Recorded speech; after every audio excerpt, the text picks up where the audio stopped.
Well, so we're 3 minutes into this, and I just found out there wasn't any sound. So, Tiffany, hopefully you can tell me if there's sound now. I had the wrong microphone chosen. Now I feel very silly. But anyway, we're talking today about Christmas traditions. I don't have a guest for Defying Expectations over 60 this week. It's my last broadcast for the year. I'm going on hiatus for a couple of weeks. I'll be back January 2nd with Defying Expectations Over 60, and I already have a guest lined up for that one. So, someone I know you're going to want to hear from. But today, instead of interviewing somebody, we're going to talk about Christmas traditions. Those of you who stuck with this when there was no sound at the beginning, we'll talk about Christmas traditions. And I was starting a story about how my father was a Protestant minister when I was growing up, and of course he's retired now, but he still is one. And we would go to Christmas Eve service when we lived in Wisconsin. So this is when I was a teenager. There was a Christmas Eve service. There was a Christmas pageant, which, recreated Mary and Joseph coming into Bethlehem, and there was singing and all that kind of stuff. Well, then between the pageant and the Christmas Eve service, which was at 11 p.m., we'd go off and have a meal. And actually, the co-minister where my dad was in Wisconsin, it was his birthday on Christmas Eve. So often we would go to Harry's house or someone who's having a little party for Harry, and we'd have a little Christmas cheer.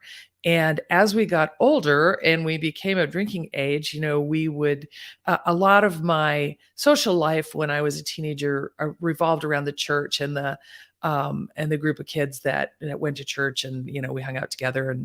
And so as we got older, we would all sort of gang together because all of our families were going to Christmas Eve service. And if we'd had a cocktail or two, we got a little bit rowdy as we got older. We became of drinking age. And I remember one time at the Christmas Eve service, my dad glaring at me from the pulpit because we were being a little distracting. I think we were giggling and maybe, telling stories between the group of us. And anyway, we got kind of an earful at the end of that night. It was distracting and, of course, rather embarrassing to him that his kids were causing a ruckus. And we were certainly old enough to know better. So anyway, we'd go home after that, and we would open our presents on Christmas morning, not on Christmas Eve. So we'd go home, go to bed. And when we get up in the morning, my dad would make a big breakfast, which I love. Dad still makes breakfast when I go to visit him. And me and all my friends that come with me to Boise, Idaho, where he lives to visit him, will say, what's Doug making for breakfast today?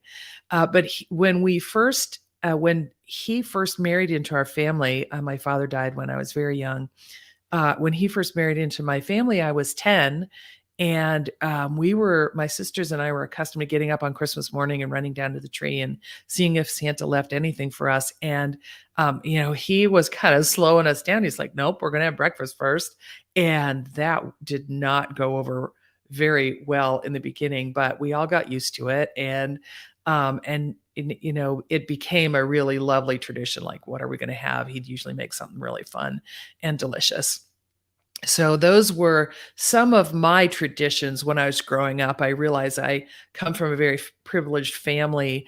Not everyone has had the opportunity to have presents and to go to events and that sort of thing in the season. And so I recognize my privilege in telling that story.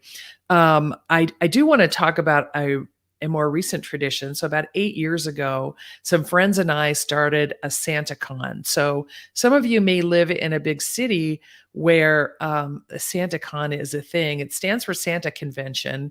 And basically what it means is everybody dresses up like Santa and goes out on a pub crawl. Now, some cities like San Francisco and New York, they have tens of thousands of people who show up, and it's a bit of a drunk fest, like all day long. It starts, early in the morning. We don't quite do it that way. We get together with, 8 to 10 people, and we go out for dinner, and then we just find some places in Scottsdale, which is near where I live, to go out and have a cocktail. And we all dress like Santa. I'll post some pictures in the comments, so you can see what some of the photos from the last few Santa Cons have looked like. But it's one of my favorite events of the holiday, because we just get to dress up and be silly and, wear our best Santa costumes.